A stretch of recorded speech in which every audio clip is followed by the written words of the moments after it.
Yo, what up? It's a tip of the week, and today we're going to discuss suturing. Now, the whole purpose of this is to show you how to reapproximate tissues.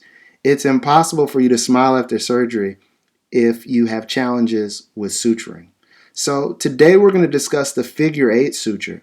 And the figure 8 suture is great is if you're going to do socket preservation, you're going to place a little knot over the top so that you can keep all the content that you placed in from going out, or if you see a patient, suspect them from having a bleeding risk, then you want to place this continuous suture just to help stabilize a clot when it's forming in the site. All right, so the first week we discuss the interrupted suture. The second week we discuss the continuous suture that has a locking mechanism. And I just want to go back over this again. The reason why this one doesn't look as pretty as these is because my tail was way too long. And I want to show you that not everything should be edited out of a video. Everything could be used as a learning lesson. And when you're finished, you want to make sure you cut the tail about 1 millimeter too long so that it doesn't unravel. All right. Now that we have the recap, make sure you have the right armamentarium or instruments to do your job, and you can find that on the previous videos. Now for the figure 8 suture. So let's just say we're going to place a figure 8 right here, and there's a tooth mesial and distal to this area, and we're going to place a figure 8. So it starts just like the interrupted. We're going to grab about 2 to 3 millimeters of tissue. Now, because there is such a large space in between these two tissues, I'm going to pass it through once and then come back for the other side. Pull this back.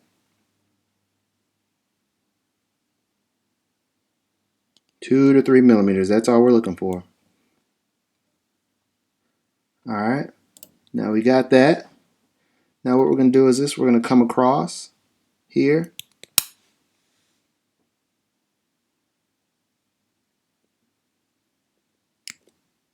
Like so.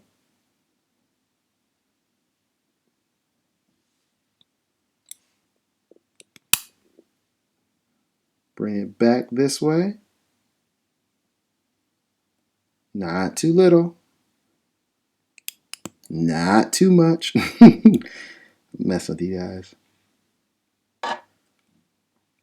And so here we are. The tail's way too long. This is more than more than an inch or 10 centimeters, depending on where you're watching this video. So I'll cut that out of there completely. And then what we'll do is this on top.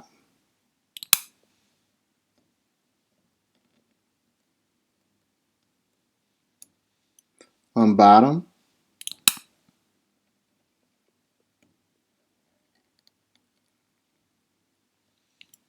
On top. On top.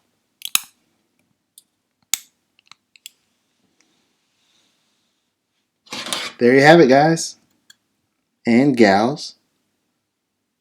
Figure 8 suture. You can see the figure 8 in there. So as you can see, these suturing techniques are very straightforward. It all starts on the principle of the interrupted suture and just grabbing a good amount of tissue. You want to make sure that you start with about 2 millimeters away from the edge on both sides. Make sure you pass through, go deep, not too deep, but not too little. Not too deep, not too little. And then make sure you go on top, on bottom, on top, and you're good to go depending on what type of suture that you're working with. And by doing that, all you're doing is reapproximating tissues. That's it.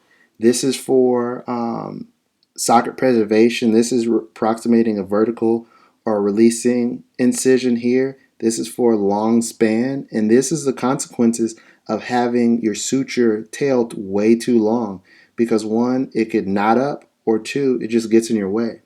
So once again, I'm Dr. Jared Williams, and my focus is for you to smile after surgery. Make it a great one.